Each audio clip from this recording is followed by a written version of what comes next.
What if everything you think about aging is wrong? Most people assume they'll live well into their late 80s. It's a comforting belief, one that paints a picture of graceful aging, long walks in the park, grandchildren running around, and peaceful mornings with a cup of tea. But what if that assumption is dangerously misleading? What if the truth is far more uncomfortable? Here's the harsh reality.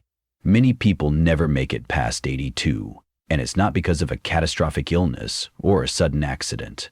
No, it's something far more subtle, far more silent.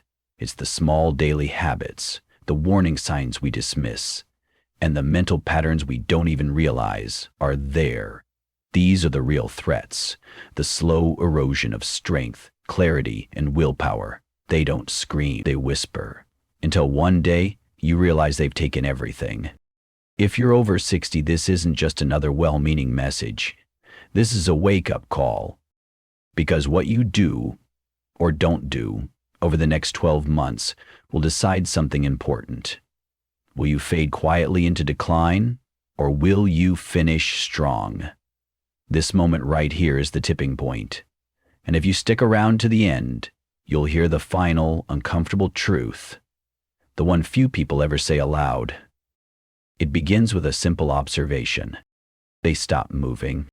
Motion is life, but as people age, movement becomes optional. It becomes something they squeeze in if they feel good, if the weather cooperates, if there's nothing else going on. And the body? It doesn't wait for perfect conditions. It doesn't ask how you feel. It listens. Every day, it listens to your actions and your inaction. And when you stop moving with intention, your body doesn't freeze. It begins to shut down, slowly at first. Muscles shrink. Bones lose their strength. Your balance wavers. Blood flows a little slower. And your body learns a dangerous lesson: to do less. What's frightening is that most people don't even realize it's happening. They don't wake up one day and choose to stop moving. It happens gradually. First, you retire. No more morning walks to work. You spend more time inside. Climbing stairs starts to feel like too much effort, so you avoid them. You begin to sit more. During meals, while watching TV, while resting. Movement stops being something you choose. It becomes something you only do when absolutely necessary. You walk because you have to, not because you want to. You stretch only when something hurts, not to stay limber. You go outside only when it's required, not because the world is calling you. And slowly, your world shrinks. Not just physically, but mentally, emotionally, spiritually. What most people don't realize is this. The issue isn't only about muscles and bones. Yes, those weaken with inactivity, but the real damage runs deeper. Movement is not just physical. It's neurological. It's emotional. It's identity. Every step you take, every stretch you do, every time you rise from a chair or reach for something high, you send signals from your body up to your brainstem. These signals wake up your nervous system. They tell your brain to stay sharp. They regulate your mood. They keep your internal engine running. They remind your body, I'm still here. I still have purpose. But the moment you stop moving with intention, your brain starts to dim. Your thoughts feel sluggish. You get tired faster. Creativity slips away. Confidence erodes. And eventually, your very sense of self begins to fade. Because movement is identity. The way you carry yourself, the way you walk, stretch, or simply stand, it sends a message to your brain: I am alive, and I still belong. This is why casual movement, like walking around the house, simply isn't enough. Sure, it's better than nothing, but it doesn't challenge your posture. It doesn't strengthen your glutes, improve your stride, or support your balance. It's passive. It's automatic. It keeps you on your feet, but only for now. Over time, it lets your muscles grow quiet, your core weakens, and strength silently slips away.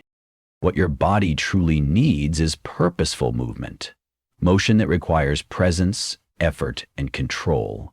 Not to run marathons or lift heavy weights, but to keep your body functioning the way it was meant to to keep your joints mobile, your spine aligned, your nervous system alert. This means resistance training, even if it's just body weight or a simple band. It means focused stretching, not just random bending, but intentional lengthening. It means doing posture work to pull your shoulders back, to keep your neck tall, to stabilize your hips. And yes, it absolutely means walking every single day with intention. If possible, get outside. Walk where the terrain isn't always flat. Let your feet adjust to changes in surface. Let your body adapt. Let your mind stay awake. Each step you take in awareness tells your nervous system, I'm still needed, stay alert. And your body listens. It starts pumping blood more efficiently, your hormones find balance, digestion improves, breathing deepens, and your entire mood lifts. You don't need a personal trainer. You don't need a gym filled with fancy equipment. What you do need is a shift in perspective. See movement as medicine. Daily, non-negotiable, intense. Because once you stop moving, decline doesn't knock politely, it rushes in, fast. At first, it's subtle. Your legs feel weak after a short walk. You trip more often. You hesitate when turning. Then it gets worse. You begin losing muscle. Not from disease, but from disuse. Your bones become more fragile, not because of age, but because they're no longer being challenged. And once your posture collapses, your lungs don't have room to expand, your balance falters, your confidence disappears. Movement isn't something you do once you feel good. It's the very thing that helps you feel good. It keeps your joints fluid, your digestion working, your brain active. It reminds your body that you're still part of this world, not just watching life go by, but fully living in it. It's what tells your body you still belong in this world, not just as a passenger, but as a participant. So ask yourself, when was the last time you moved not out of habit, but with true intention? Not just shuffling from the couch to the kitchen, but stepping outside, walking with your chest lifted, shoulders back, and a confident, steady stride. When did you last stretch your arms wide, stand tall, and remind your body that it was built to move, to engage, to live? Don't let convenience steal your vitality. Don't let comfort become a trap that weakens your legs and numbs your spirit. Don't let stillness quietly become your default setting. You don't need hours of training. You don't need to join a gym or follow a complex routine. What you need is just a few meaningful minutes every single day. Moments where you send a signal to your body that says, I'm still here. I still move. I still choose to live. Because motion is life, and real life, the kind that is vibrant, rich, and fully experienced, begins the moment you take that next step. But movement isn't the only place where slow decline hides. There's another shift that's even quieter. It shows up at the dinner table. As people age, their relationship with food changes, and not always for the better. They begin eating for comfort, not for fuel. It often starts without notice, skipping meals because hunger doesn't come as strong as it once did, choosing soft foods because they're easier to chew, grabbing something quick because there's no one else at the table, no reason to cook a full meal. Over time, eating becomes less about nourishment and more about habit, or emotion, or nostalgia. That warm bowl of mashed potatoes, that sweet pastry with coffee, the salty crunch of familiar snacks. These become rituals of comfort, but not of health. And while there's nothing wrong with enjoying food, the danger comes when comfort becomes your default. Because after 60, the truth is, your digestive system changes as you age. Your muscles deteriorate faster, you store fat more easily, your insulin response becomes less precise, and suddenly the foods that worked fine when you were 30, pasta, white bread, cookies, begin to work against you after 60.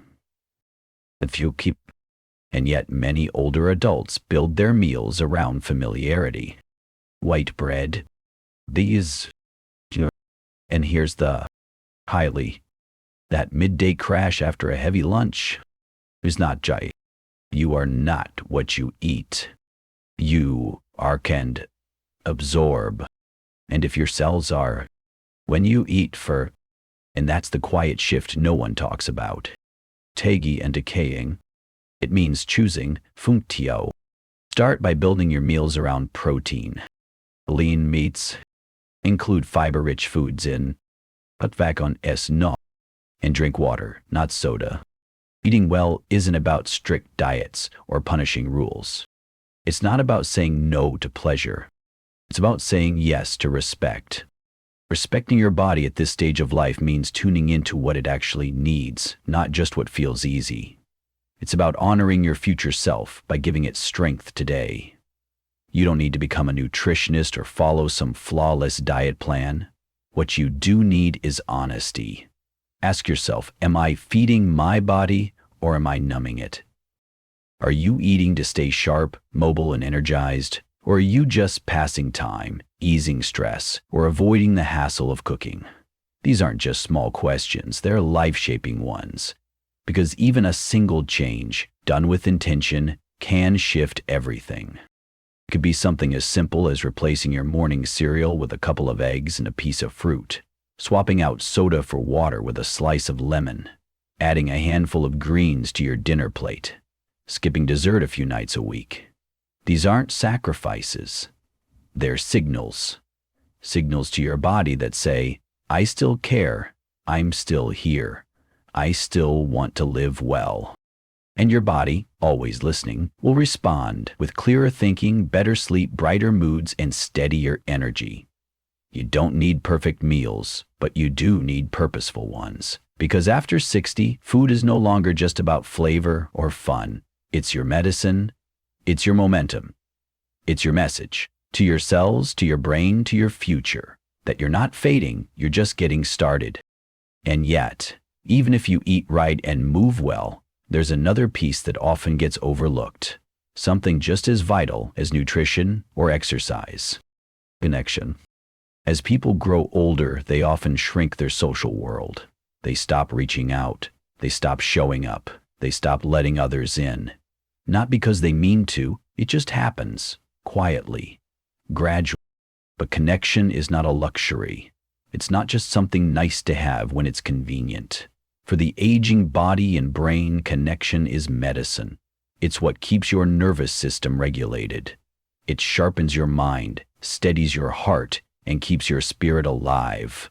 Without it, everything begins to unravel. And that unraveling often starts without fanfare. You stop calling friends, you pass on the invitations, you skip family gatherings, thinking you'll make the next one. Conversations get shorter, days get quieter, and before long that quiet becomes a kind of isolation, one that does more damage than most diseases ever could. Because when you disconnect from people, your body feels it, your biology changes, your health suffers. Scientific research is loud and clear. Social isolation increases your risk of early death more than obesity, more than alcohol abuse, and yes, even more than physical inactivity. It raises cortisol levels, the body's stress hormone. It weakens the immune system. It triggers inflammation throughout the body. It contributes to memory loss, anxiety, depression, and heart problems. You may still be breathing, but on a cellular level, your body starts acting like you've already checked out. And yet, this happens to so many people. Sometimes it's triggered by retirement. You stop seeing coworkers every day, your schedule opens up, but your world gets smaller. Other times it's due to physical limitations. Your mobility decreases, leaving the house becomes effortful, friends move away, loved ones pass on, the phone rings less, and whole days slip by in silence. Not because you want it that way, but because you've accepted it as normal. But loneliness is not normal. It's not just an emotional ache, it's a physical condition. It creates stress in your body. And what many people don't understand is that meaningful social interaction is actually neurological exercise.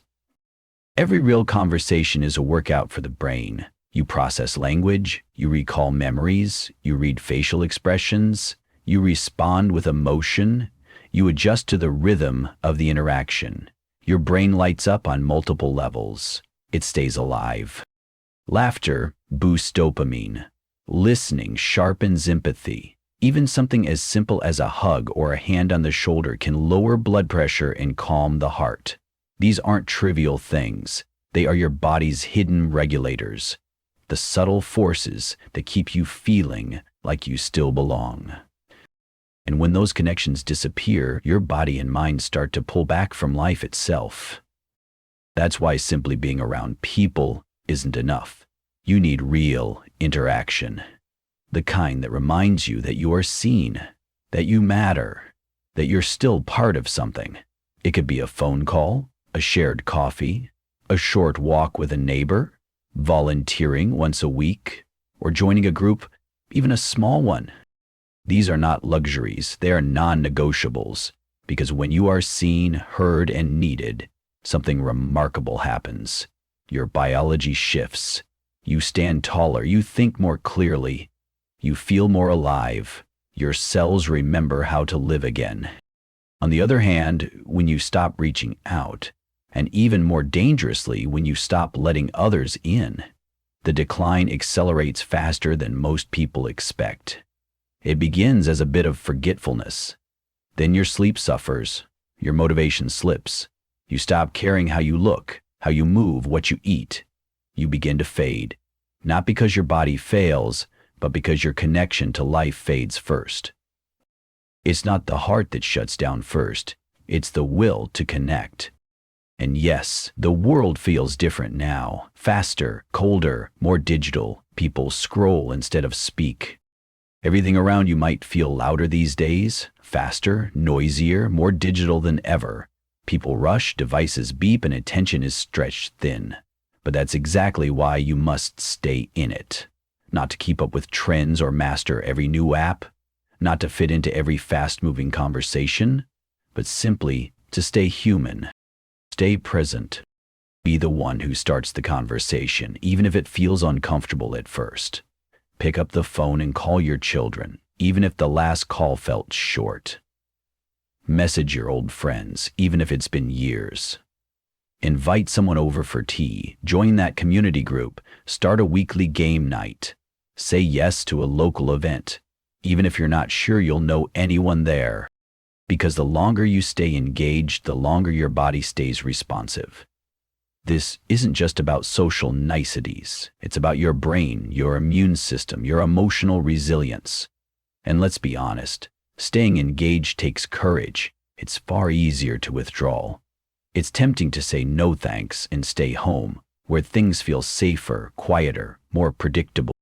But if you truly want to protect your health, your memory, your mood, your sense of meaning, you need people. Not hundreds. Just a few good ones, the kind of people who bring light into your world, who listen to you, who challenge your thoughts, who laugh with you, cry with you, and remind you that you still matter. Connection isn't something you outgrow. In fact, the older you get, the more vital it becomes. You grow into a deeper need for it. So ask yourself honestly, when was the last time you reached out without waiting for someone else to contact you first? When was the last time you had a real face-to-face conversation that left you feeling uplifted, reflective, or deeply connected? When was the last time you were hugged, truly hugged, long enough for your nervous system to finally settle? These aren't extras. They're fuel. They're medicine. They're part of your longevity strategy, whether you realize it or not. Because here's the uncomfortable truth. The moment you stop participating in life, your body starts preparing to leave it. But the moment you choose to re-engage, to connect, to show up, to be present again, something inside you begins to shift. Your energy returns. Your mind reawakens. Life flows back in. You don't need 1,000 followers or a packed social calendar. You need connection. Real, deep, meaningful connection that is consistent. Don't shrink your world. Expand it, even if it's just by one small conversation today. And while connection is one hidden pillar of health, there's another that's often completely misunderstood.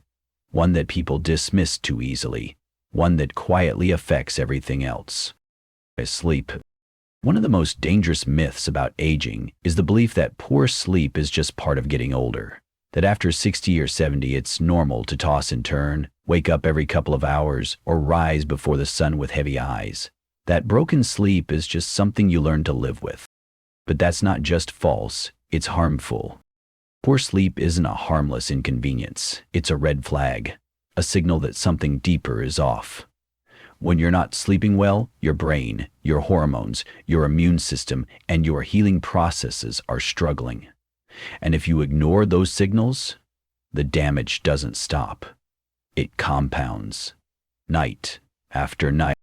Too many people see sleep as optional, a bonus, something that depends on how comfortable the bed is or how tired they feel.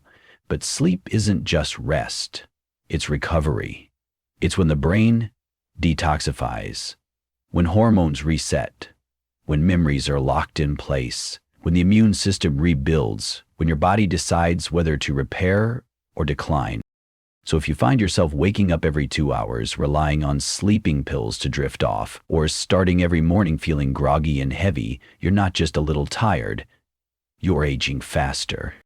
And the science is clear. Sleep loss literally shrinks the brain. This isn't theory. It's been proven again and again through brain scans. A tired brain doesn't just feel slow, it actually becomes smaller over time. The areas most affected, the ones responsible for memory, focus, emotional stability, and decision-making. You forget names more easily, you lose patience quicker. You become reactive, anxious, or withdrawn, not because you've changed, but because your brain is running on fumes. And it's not just your mind that suffers. Poor sleep weakens the immune system. Just one bad night lowers your body's ability to fight off infection. Chronic sleep deprivation ramps up inflammation. The same chronic inflammation linked to heart disease, Alzheimer's, arthritis, diabetes, and even depression. Your joints ache more. Your gut becomes more sensitive. You heal slower from injuries and illnesses. And the most dangerous part? It doesn't always feel like a crisis. It feels like just getting older, like being a little tired, a little stiff. But behind that little tired is something bigger, something cumulative, something quietly wearing you down. And yet, so many people simply accept it. They shrug and say, that's just how it is now. That's just how it is now. That quiet resignation has become a bedtime mantra for so many. They take a pill, scroll through their phones, or leave the TV on until sleep eventually pulls them under. And they convince themselves that this is enough, that this fragmented, shallow, drug-induced sleep somehow counts as rest. But it doesn't. That kind of sleep doesn't restore your body. It sedates it. It puts you in limbo, a suspended state where your nervous system never truly resets. And over time, that silent, half-awake existence wears you down in ways you can't always see or feel right away. The damage accumulates, quietly, steadily, like water dripping into a crack, until the foundation weakens. The solution isn't more sleep, it's better sleep. And better sleep doesn't just happen. It isn't luck. It's not something that arrives with exhaustion or age. It's built through consistency, through discipline, and by protecting your internal rhythm like it's your most valuable asset, because it is.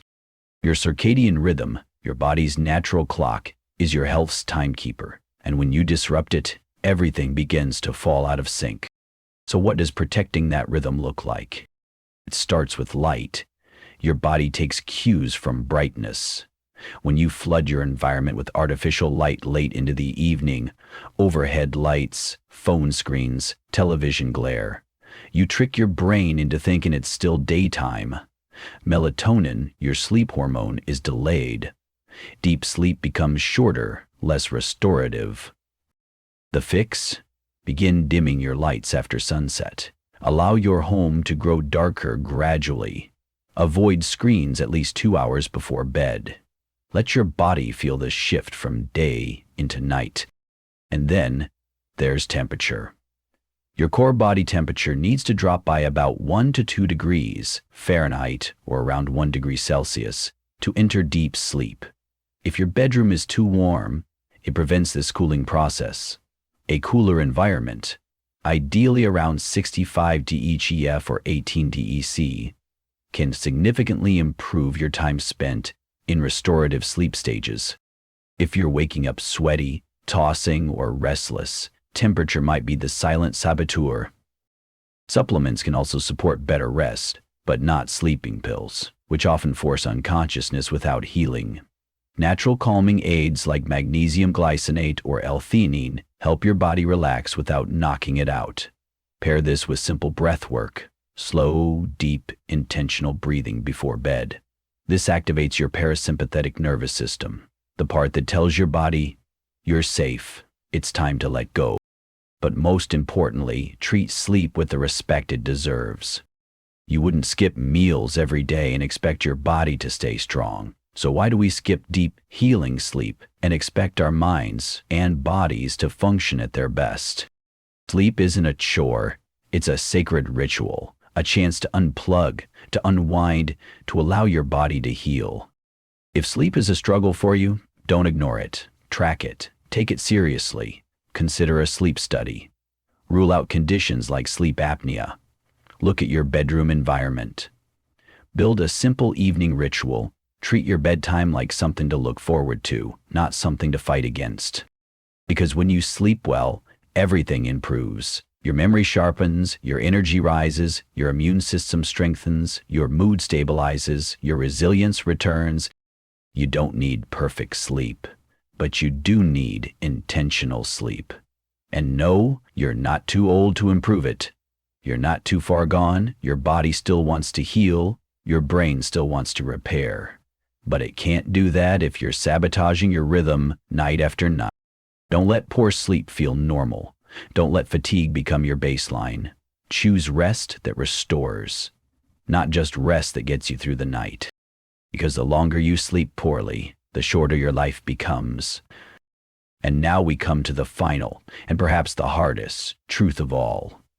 Not because it's uncommon, but because it's everywhere. Quiet, unspoken, invisible from the outside, yet deeply felt from within. They live without purpose. It's that silent shift when someone stops moving towards something, when every day begins to look the same.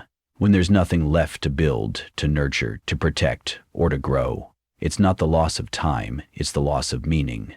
And once meaning fades, the body soon follows. Purpose isn't a job title, it isn't a paycheck or a task list. It's not even about productivity. Purpose is a decision, a choice to remain committed to something that still matters. To you, it can be anything. Taking care of your health, supporting someone you love, sharing your hard-earned wisdom, learning something new, helping a neighbor, tending a garden, mentoring someone younger, or simply waking up with the mindset, I still have something to give. Because this isn't about staying busy, it's about being needed. And when your nervous system knows you're needed, when it feels the weight of responsibility, the fire of intention, it stays engaged, it stays alive. It could be anything, taking care of your health, supporting someone you love, sharing your wisdom, helping others find clarity, learning a new skill, or simply waking up each morning with the quiet conviction, I still have something to give. It's not about being busy, it's about being needed. And when your nervous system knows you're needed, it stays awake, engaged, and alert. You see, after a certain point in life, the deadlines disappear. The clock doesn't matter the way it once did.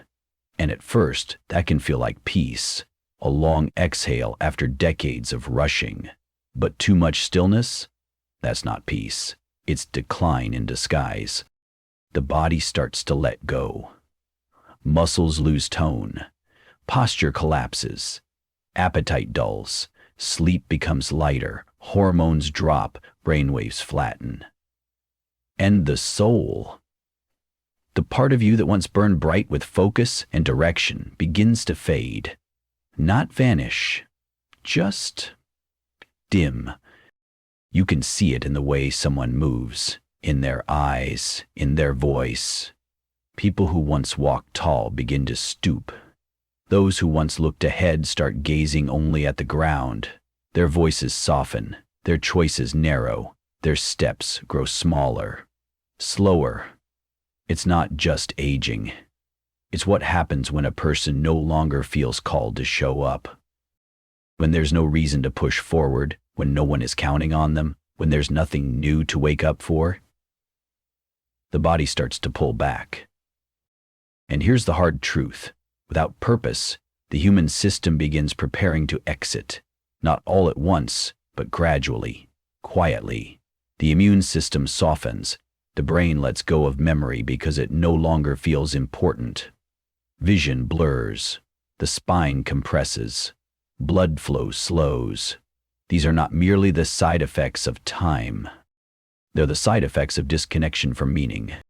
And the body, wise as it is, doesn't waste energy where there's no longer intention.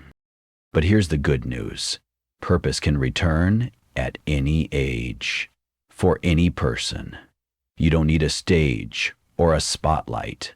You don't need a big mission. You just need one honest question. What can I still give? That question is a spark. It reawakens your nervous system. It tightens your posture, refocuses your gaze, deepens your heartbeat. It tells your biology, there's still something here. Don't give up. Keep going. Purpose doesn't have to be grand. It can be small and sacred. Watering your plants with intention, calling your grandson just to listen, mentoring a younger neighbor, learning a new recipe, reading something new, walking not just for yourself but to stay strong for someone who still needs you, helping others move through their fear. You don't need applause. You just need responsibility, even if it's only to yourself.